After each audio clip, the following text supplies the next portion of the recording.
23 Science Resource Part 1, complete before class. Quiz instructions. Read through the text below. You've explored the different factors that can impact a population within an ecosystem. Now we will explore how relationships between the organisms within an ecosystem impact the populations present. Read slowly and pay attention to the new words and how they are used in the text. Symbiotic relationships. Symbiosis is a closer relationship between two species in which at least one species benefits. For the other species, the relationship may be positive, negative, or neutral. There are three basic types of symbiosis: mutualism, commensalism, and parasitism. Mutualism.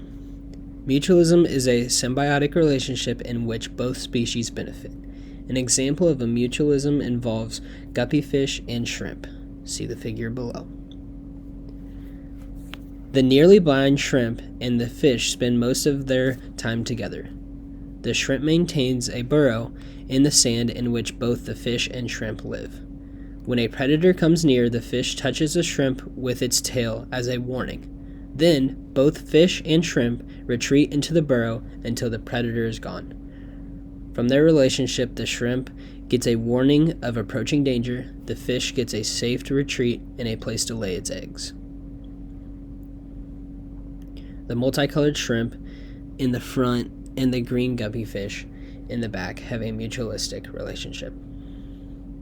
Commensalism. Commensalism is a symbiotic relationship in which one species benefits while the other species is not affected. One species typically uses the other for a purpose other than food. For example, mites attach themselves to larger flying insects to get a free ride. Hermit crabs use the shell of dead snails for homes. Some species of barnacle will attach themselves to whales. These barnacles will gain easy access to food as the whales travel. The whale is neither harmed or receives benefit from these tiny riders. Parasitism. Parasitism is a symbiotic relationship in which one species, the parasite, benefits while the other species, the host, is harmed.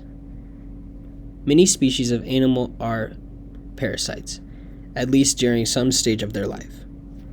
Most species are also hosts at one or more parasites.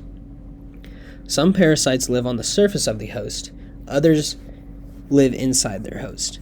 They may enter the host through a break in the skin or in food or water. For example, roundworms are parasites of mammals, including humans, cats, and dogs. See figure below. The worm produces huge numbers of eggs, which are passed into the host feces to the environment. Other individuals may be affected by swallowing an egg in contaminated food or water.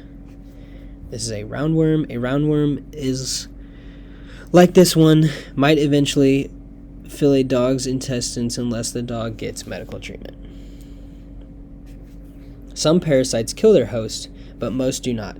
It's easy to see why. If parasite kills its host, the parasite is also likely to die. Instead, parasites usually cause relatively minor damage to their host. Think about the text you just read and complete the questions below. In parasitism, a parasite lives on the surface or inside other organisms referred to as what? A host, a roundworm, a predator, or no answer text provided. Number 2. A novel fungus has introduced into the forest, causing disease and death to the trees that the fungus was living on. What type of symbiotic relationship is described here? Parasitism, commensalism, or mutualism? Or no answer text provided. Number 3. Blank is a symbiotic relationship in which one species benefits while the other species is not affected. Commensalism, mutualism, parasitism, or no answer text provided. And number 4, a type of bird is known to clean the teeth of alligators. The relationship provide the bird with food, removing parasites and other harmful organisms from the alligator's teeth. What type of symbiotic relationship is described here? Mutualism, commensalism, parasitism, or no answer text provided.